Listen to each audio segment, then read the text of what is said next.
What's up, what's up, what's up, you beautiful and sexy you? You are tuned in to Get What You Want with host Jessica Brothers. Sharing these secrets to feeling powerful, healthy, and ageless so you can stop that cycle you're in and break free to live the incredible quality of life you deserve. Welcome to the Get What You Want podcast, the Hack Your Health series with host Jessica Brothers and Dr. Michelle Lynn. Hi, everyone. Just a quick disclaimer. This is for education purposes only. This is not a medical advice, so please see your doctor before you implement anything that we talk about.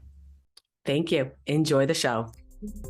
Hello, hello, hello, everyone. Welcome to the Get What You Want podcast. This is the Hack Your Health series with myself, Jessica Brothers, and my beautiful, beautiful Dr. Michelle Lynn. Welcome back again. Hello. Thank you for having me back. Absolutely. We do this every week where we bring to you the Hack Your Health series to educate you and expose or reinform some misinformation out there when it comes to our health. This is real, raw talk. And today, we're going to talk about be careful what you ask for. Yes. Mainly four things, most popular things that we're going to kind of reveal behind the scenes on. This is really exciting. I love these. Good. I'm so glad. I hope they're very informative and it helps reshape how you approach healthcare because you're more knowledgeable after these podcasts. Yeah, let's empower each and every one of you listening to start advocating for your own health. Build a team for your health. Know how to advocate for your health. Know more about yourself so you can ask the right questions. Because I feel so often, most doctors just want to throw things out at you without telling you why. And they use big lingo, right? Yes. That we don't even know the questions to ask. We don't even have the time in our appointments to ask the questions or what any of this means. We're just told this is what you have to do. This is what you have to do. There's no other options. Yep. But there are other options, aren't there? Oh, yes, there are plenty of options out there. All right. So today, be careful of what you ask for. This is awesome because I'm really excited. I see in front of me the four things we're going to talk about. These are high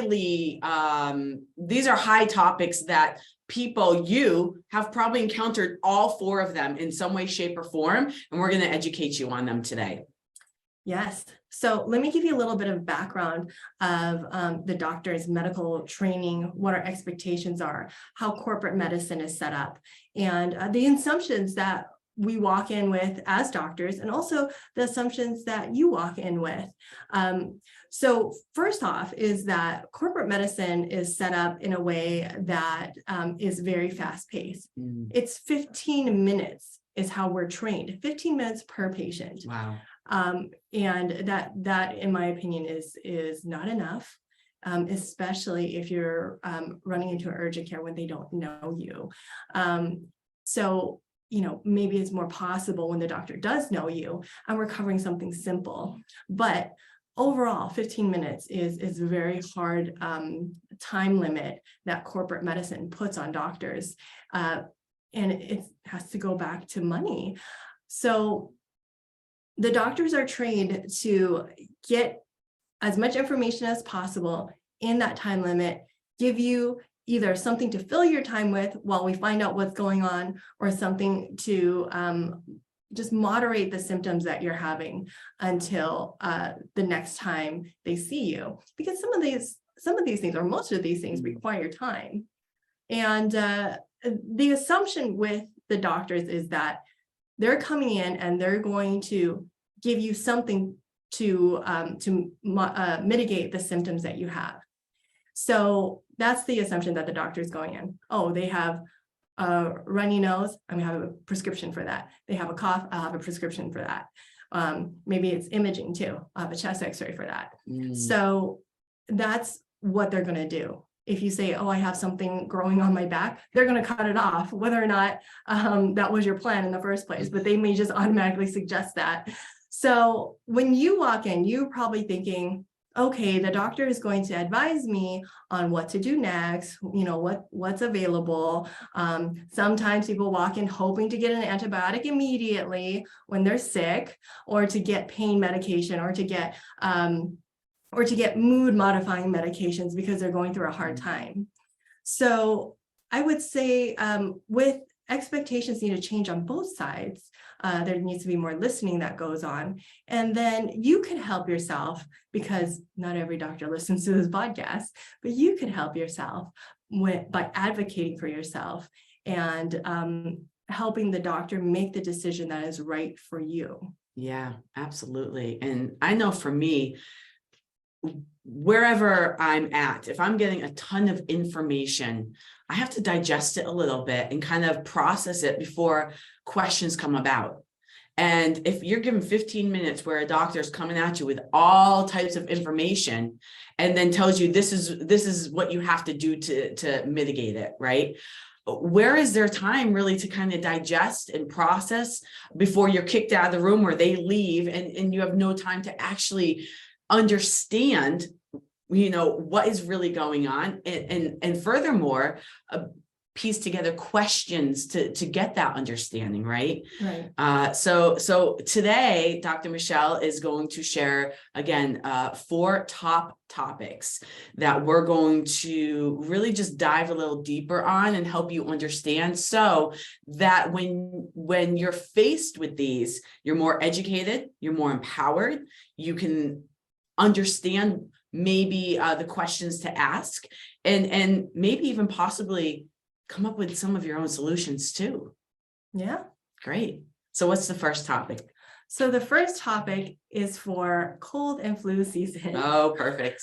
So you have to understand that during this time, most of the infections that occur are viral, and you can't base it off of symptoms or the color of your snot, because that's something that I hear a lot. But my snot is green. I'm coughing up green mucus.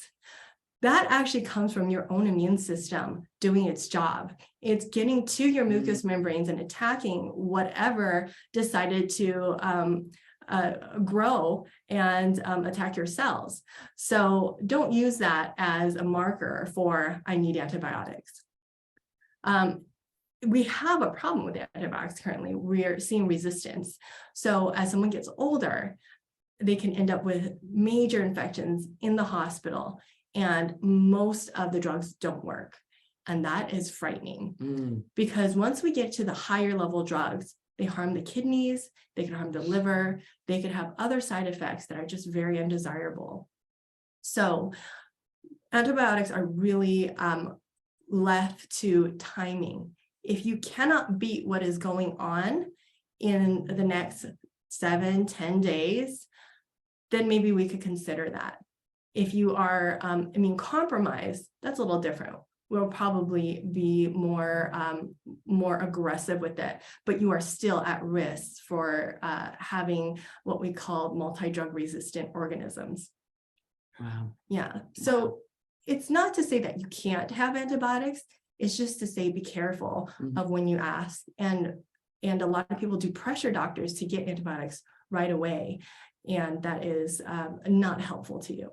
Yeah, it's what we're taught, right? And you have an infection, have antibiotics, because God forbid I lose a limb or the infection spreads throughout my entire body and I get completely compromised. It's that fear, right? Because we don't know anything else. That's what we're taught. And so let's talk about more on when to wait the 7 to 10 days and when you're considered compromised, so people understand a little more on when to make that decision for themselves, because that's really what it is. Sure. So most people don't have that high risk where they will lose a limb or end up in the hospital. Even if you do have compromising immune compromised diseases, like diabetes is one, because of that abundant amount of sugar, something could definitely take advantage of the situation and overgrow. If you have diseases like hepatitis and AIDS or tuberculosis, those are just a few. So you would have to really have your doctor look at your history and say, hey, you know what, I think this is the correct route to go.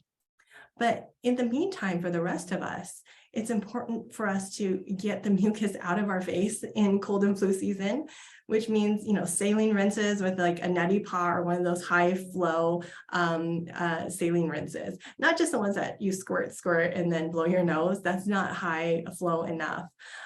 So you want to get, a good substantial, maybe I think they're about like a cup full to like 12 ounces of fluids that you could really just get all the mucus out.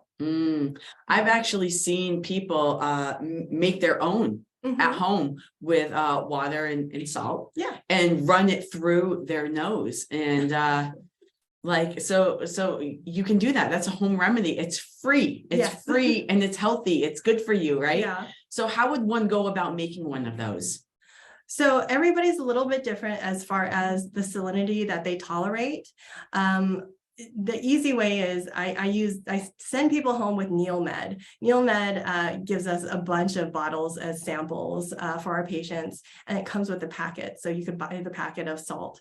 Otherwise, what you want to do is find a salt that does not have iodine in it, and start at a ½ teaspoon per cup of warm water that you use. The advice, because depending on where you live, I don't know your water quality and I don't know what's growing in your water, you should have either water that is bottled and treated, or you have water that you've boiled for a good 10 minutes and allowed to cool. So it's just warm. Yeah, don't put the boiling water in your nose. Yeah, don't do that, please. Although when it's warm, it's probably a good time to put the salt in it and let it dissolve nicely, and then let it cool all together. That'd be great. Absolutely great. Yeah, and a nice little trick is xylitol. Xylitol has antibacterial properties, and that you could do a heaping teaspoon and see how that does. It's usually very soothing and it's moisturizing as well. Wow, that's incredible. Great information. So antibiotics, trying to, or understanding more about when to use them, when not to use them. And let's talk a little bit about what happens to the body during and post antibiotics. Yeah, that's very good. The antibiotics is non-discriminatory. Once it's in your system, it goes after every bacteria that is in your body, your gut bacteria, your skin bacteria, everything. So when you do take antibiotics, depending on what it is, it targets specific classes. And a lot of them wipe out your guts, and it allows over proliferation of a single type of bacteria. Or it could have proliferation of yeast. Yeast is something that belongs on our body. All of these guys need to be balanced in some way. And so you're your own little planet, and your inhabitants are bacteria and yeast, and they have to all get along and benefit you by protecting you from the things that come in from the outside that are foreign to you. When you take antibiotics, that balance can be destroyed. So now we have people with diarrhea. We have people with constipation. Gut health is really important because it can actually change your personality. So some people that have gotten sick and have major gut changes, they develop depression. So it's not a simple matter. Yeah, absolutely. And I know we're gonna maybe talk about this later on another show, but most people don't realize that most of their hormones are produced inside their gut. And if we're talking about gut health here and mood shifting or personality change or developing depression, that would be a main reason why, because you're disturbing that whole hormone factory, if you will, that will, when you disturb that, things aren't being made properly. Your brain's not receiving the biochemicals that it needs, or your genes are not receiving the nutrition it needs to have its biochemical reactions for the function of your body. So that gut health is extremely, extremely important for hormones and for all functions of your body. And I just want to emphasize that, because I don't think a lot of people understand how important the gut, which is its own world inside of us. It's like earth and the sea, you know, our organs live on the earth and our gut is like the sea. It's its own little thing, tightly wrapped, hopefully, unless you got some leakage in there.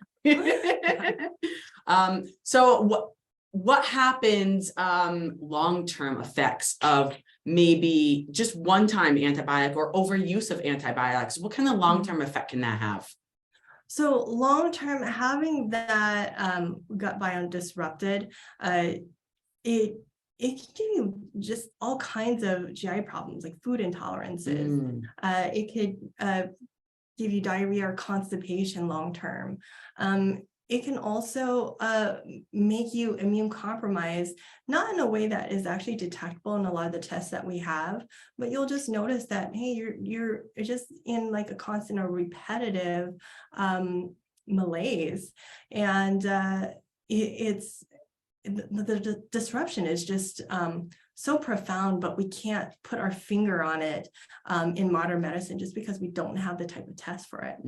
So you could get individual bacterial overgrowth. So this is SIBO. Yes. In the small intestine. Yeah, in the small intestines. And your digestion is completely off. Your absorption of nutrients is completely off. And it's hard. It's really hard to correct. In severe cases, you could get something called colitis. And the one that we fear most is called C. diff colitis. C. diff is a type of bacteria that can overgrow, and it's actually a deadly colitis that can occur. And I've seen it happen multiple times. Wow. So, you know, along with if you really need to take an antibiotic, of course, take it, but supplement with a good quality probiotic that is at least 15 billion CFUs, with a mix of different types of lactobacillus and bifidum bacteria. Absolutely. Yeah. And I would even recommend getting different types or different brands of high quality too, because you don't we have all kinds of different strains, right, of bacteria, and we want all those good bacteria, each kind of strain, to be balanced nice in our gut. And if we're constantly taking the same brand with the same strains, you know, there might be some left out too. So I always recommend that you take a couple different brands of high quality and kind of rotate them to keep that balance really, really nice.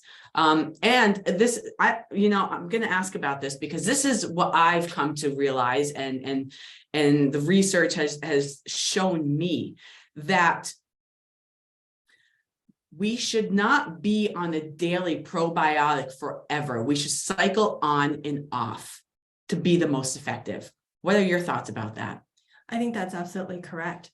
There is no need to continue probiotics once you have resolved whatever issue you're trying to accomplish, because these guys, you know, will find a balance within themselves and inside your guts. If you keep on adding, you could actually get an overproliferation, which gives you other problems. So far, there hasn't been a consensus for, you know, how long to take different probiotics. Having a variety is actually very good. Variety of brands, variety of qualities, not qualities, quantities probably. I really don't think there's ever going to be a consensus on this is the exact dose for the exact time, because we are so individual. Yes. How are we supposed to, you know, test and figure out what's correct? So in the worst case, when people have SIBO, sometimes we keep them on for up to 6 months because they just can't correct. But, you know, once someone's corrected 2 months, 3 months, I usually have them, you know, taper it down, or, hey, let's do it just a couple times a week. And that way we're not risking an overgrowth. Yes. Yeah. And during that time, especially if we're going to talk about SIBO just real quick, or anytime you have an imbalance in your gut, the nutrition you eat on top of those probiotics is extremely huge, because some feeds the bad bacteria, Mhm. and some foods feed the good bacteria. And you want to make sure that you stick to the foods that feed your good bacteria, feed for the health of your gut. That is super, super important. I think we're spending so much time on these antibiotics because in my 20s, I was having kidney pain all the time, the kidney flare-ups. Obviously something was wrong with my kidney, but at that time I didn't have enough knowledge that I do today. And so I kept asking for antibiotics, and I was going on Z-Packs like maybe once a month. It was so bad. But so it's no coincidence that 10, 15 years later, I developed an autoimmune with all these food intolerances. And now I'm on this journey of fixing and healing all of that, which I'm blessed to be on, because again, I wouldn't have the education that I have today. So, but that's a real life instance that anyone here, think back if you have food intolerances or autoimmunes. Were you taking a bunch of antibiotics at some point in your life, and how long ago? That's really, really important. But I think we should go on to the next topic unless you got something else to say. Just really quickly, two things. The funny thing about zithromycin, I tell my patients that is the STFU GTFO drug. If you receive it, there's very few things it's good for anymore. So if you receive it, you're pretty much getting told those acronyms, but there's appropriate times for it. It's just very, very minute as far as what it can cover anymore. Wow. What's the acronym again? GTFO. GTFO. STFU first. STFU. That sounds like the easy one to remember. The STFU. Yeah. All right. All right. GTFO. I just forgot to, I got to be real right now, guys. I forgot to plug in my computer, and that's what I'm doing, but we're not stopping. We're going to keep going. And just be aware yeast too with vaginal health for women. That yes, we didn't touch on that. Yeah. That is now currently a big problem. We now have yeast that is resistant to the only few things that we have available. Yeah, and this resistance happens because our bodies are smart. People be aware, like our bodies are smart, our immune systems are smart, our protectors, they're smart. And if we keep bringing in these foreign substances, if you will, they're gonna find a way to be resistant to them, and that should tell you something about our body. It maybe doesn't want its help anymore. If you have someone in your life that is just keeps showing up, and maybe you hired a personal trainer, and your personal trainer got you your results. Okay, now you're happy, you got your results, and you've learned the lifestyle. It's become a habit. Are you going to keep the personal trainer on to help you, or are you going to say, all right, I'm graduating to the next thing? Sometimes what helped you at one point isn't going to help you for the rest of your life either.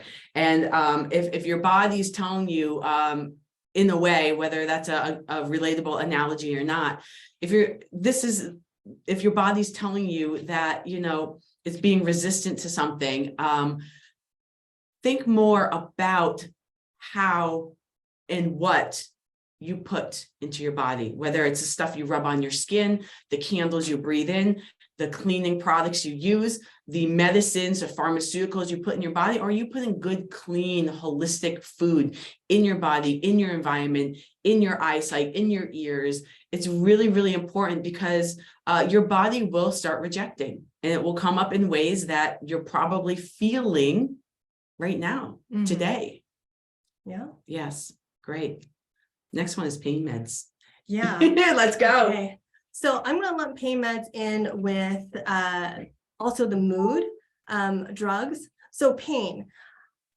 If you are experiencing pain, there's something in your body that does not like what is going on. So you have to ask yourself, is this something that's correctable by another method? Is it correctable with exercise?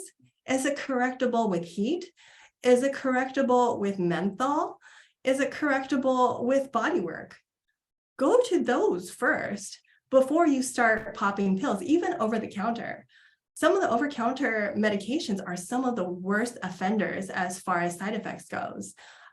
NSAIDs. So these are your ibuprofens, your naproxens, and then the ones that the doctors can prescribe. Those can cause gastrointestinal bleeds. It could put an ulcer in your stomach. And next thing you know, you are throwing up blood and you need to be rushed to the ER. So the other thing that people don't realize is even with Tylenol, it can upset the stomach, but it's not as drastic as NSAIDs themselves. It depletes your glutathione. Glutathione is huge. Yeah. This is your major antioxidant. You produce it in your body to keep your body balanced, to keep yourself healthy, and to keep your cells young. And when I say young, I don't mean just young. I mean, we're preventing senility of the cells, which senescence, senility, those words pretty much mean confusion. So if you don't have glutathione, your cells get confused and they cannot function as efficiently as they should. Yeah.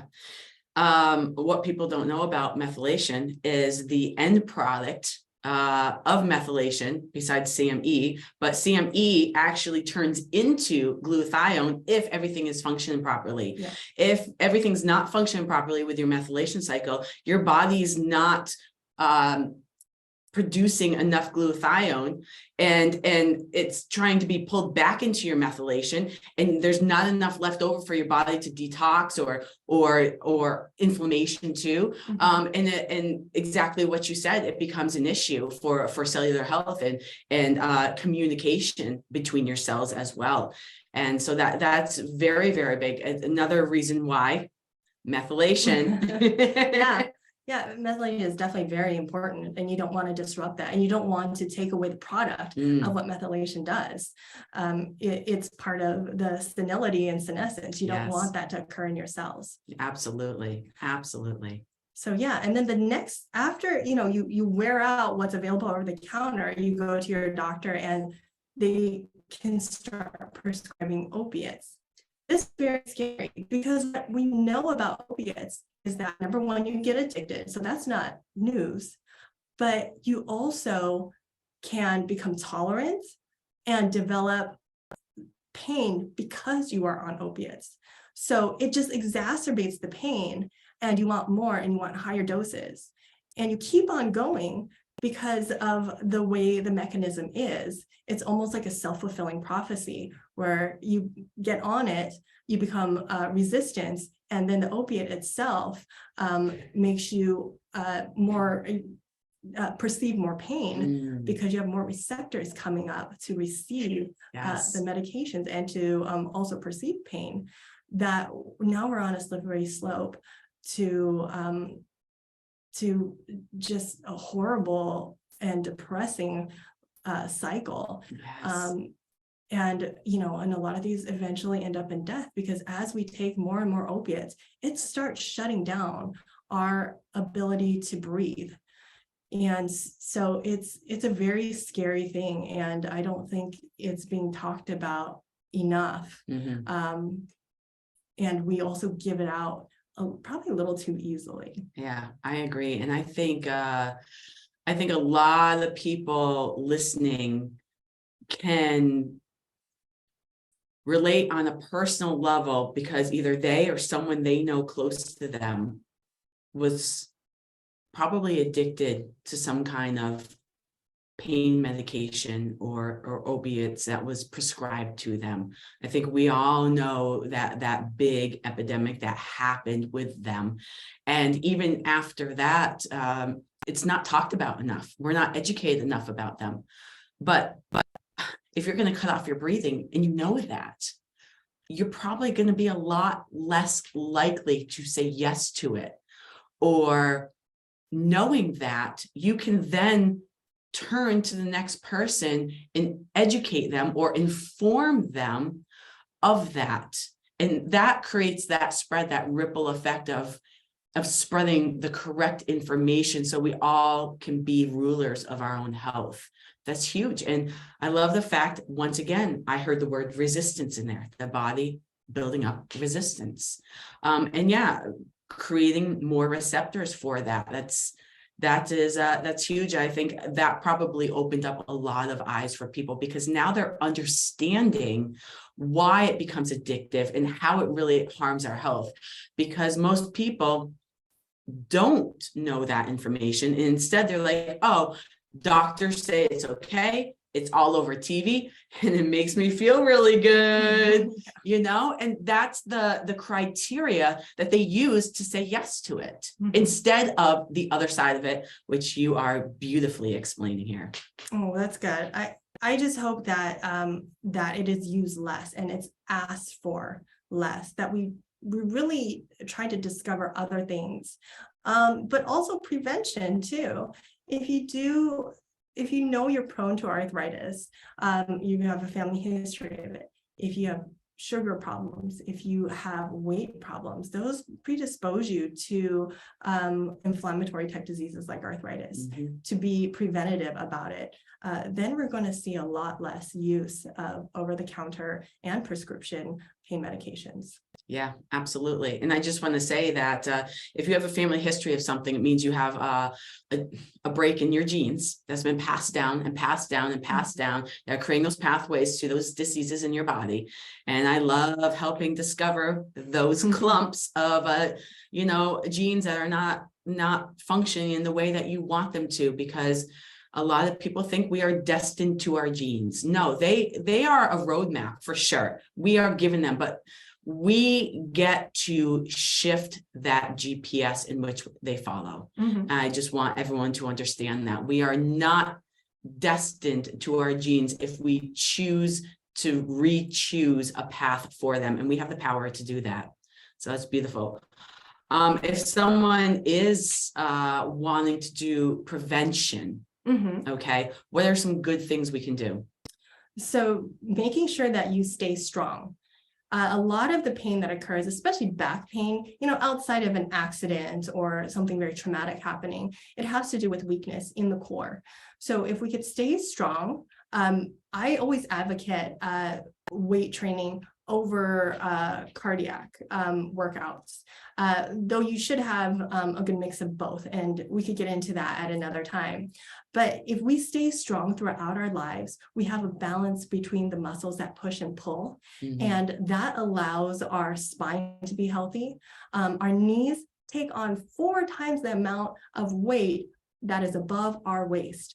Our feet take on 9 pounds the amount of weight that is above our waist, because they're smaller real estate trying to carry what's above them.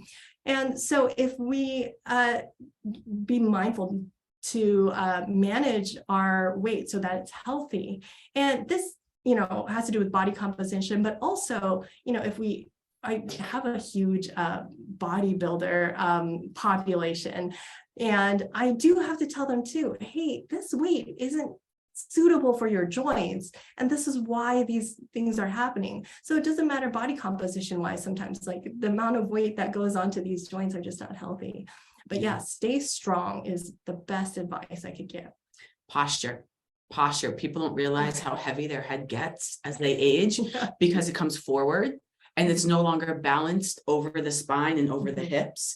And that causes a lot of disruption to your spine.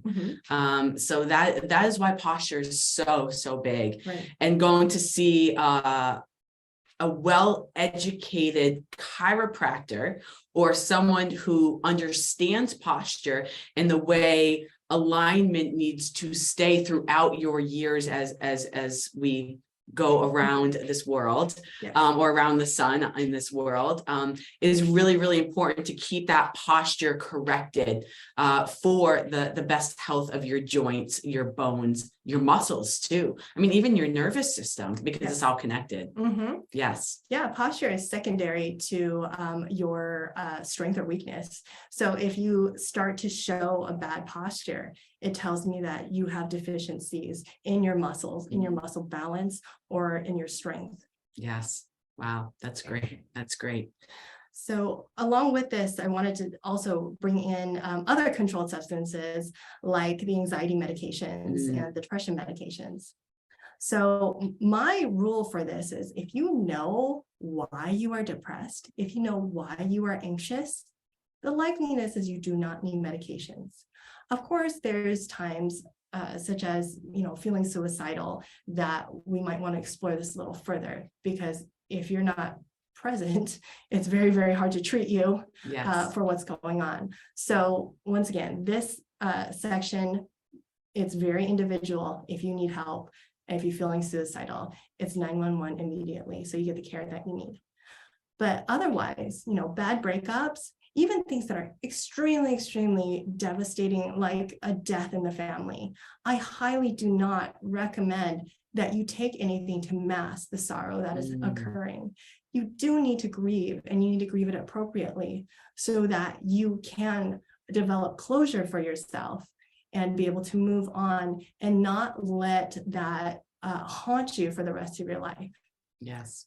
And with a lot of these benzodiazepines, so your Valiums, your alprazolam, lorazepam, diazepam, they sound about the same, right?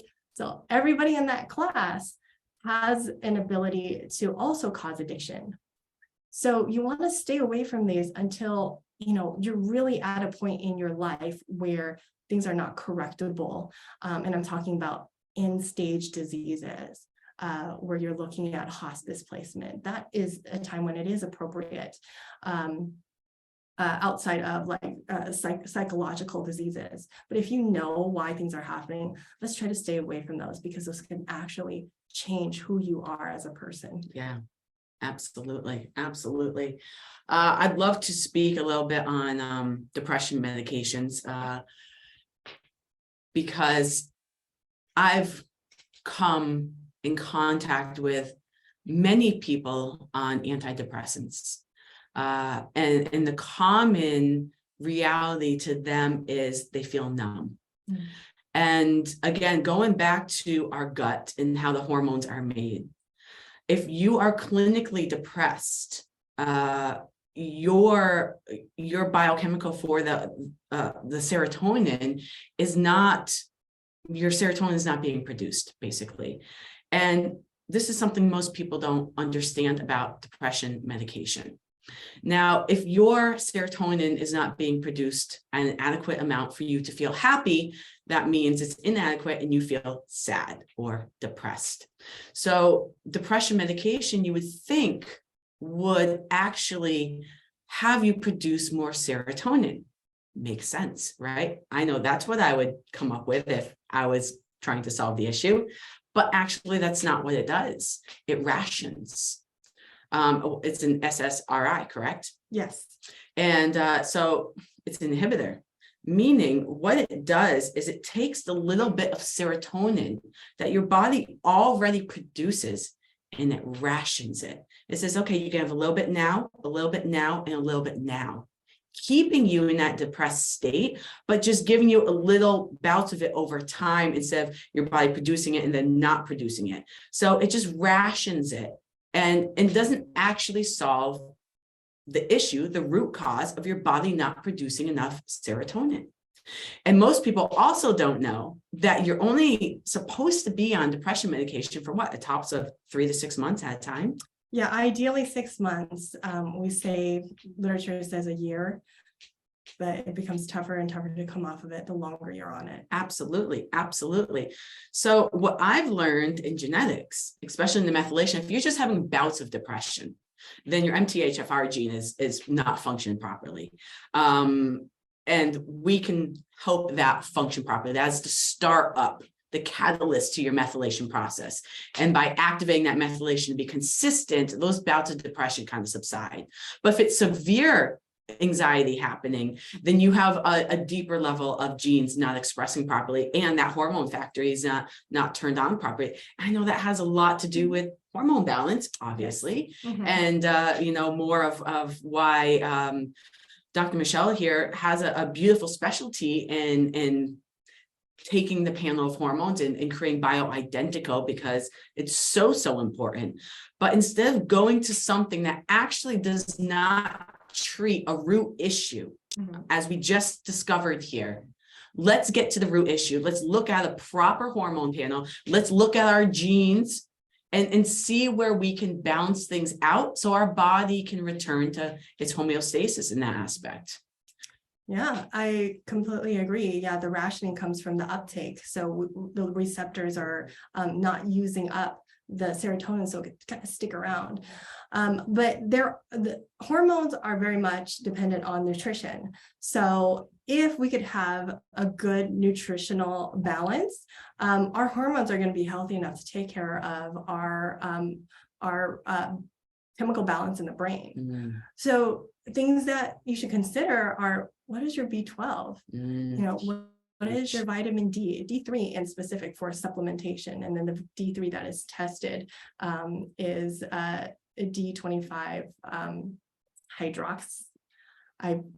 I cannot recall, but it's one of those. Your doctor will know.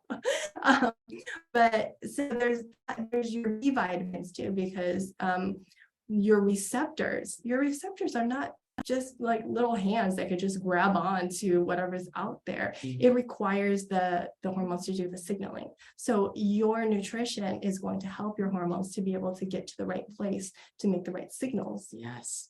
And that B12 is feisty. It's one of those that you have to eat with a big meal with some good fats. Otherwise, you're literally just excreting it. It's not going to be used properly, or you're not going to take in a ton of it. And that's why I feel that a lot of people, number one, I feel that there's a lot of synthetic form out there that's not really appropriate, or number two, it's not being methylated properly, so it's actually not going through methylation, going into a methylcobalamin. It's staying as something else, you know, the unusable form, and therefore our bodies aren't using it. So make sure you have a nice big meal and some good fats with your vitamin B's, so your body can get the best out of it as well. Really, really important. Awesome. Yeah. All right. What do we got next? Let's talk about imaging and radiation. Okay. Wow. All right. Imaging and radiation. Yeah. Let's do it. So you may not be coming in to ask for antibiotics or pain meds because you're educated on that. You know, you're not that kind of person. You're going to find your way to take care of your symptoms, right? But yes, what I do also see is I see patients come in asking for high radiation type imaging. And honestly, it scares me. I think I scared you once. I don't know what I was thinking. See, we all go off our rocker every now and then. Yeah. So instead of saying, okay, because it's the easiest thing to do, and there's no way for them to link this to me, 20 years from now, I prefer to educate my patients on the radiation dosage. And I'm very honest with them when I said, hey, what you're asking for kind of scares me. You really can't have too much of these scans in your lifetime before it causes problems. So the biggest one I get asked is for CT scans of the abdomen. Everybody has gut issues. Everybody. I think that's the one I asked you for. Yeah, you asked me for full body. So we'll get to that because that is a little different. What was I thinking that day? That's okay. Things freak us out and we just need a little reality check. And so, I don't mind spending the time giving you that reality check and giving you the checks and balances and educating you so that you go, oh, maybe that's not what I want. Right. So what I've seen, the majority of people with gut issues are actually constipated, even if they poop every day. Even if you poop every day, sometimes you do not empty completely. And over time, you could have a backup of stool up and over to the other side of your large colon. Yeah. So the better thing to do is to get an X-ray. And that has much, much less radiation. CT of the abdomen is 8 years worth of environmental radiation. 8 years. Wow. And this is like averaging like just anything that you do, whether it's medical or just exposure from the sun. You have higher exposures when you fly. So it's quite a bit. And we know radiation causes cancer. So we don't want to assault ourselves and start creating confusion with them early. So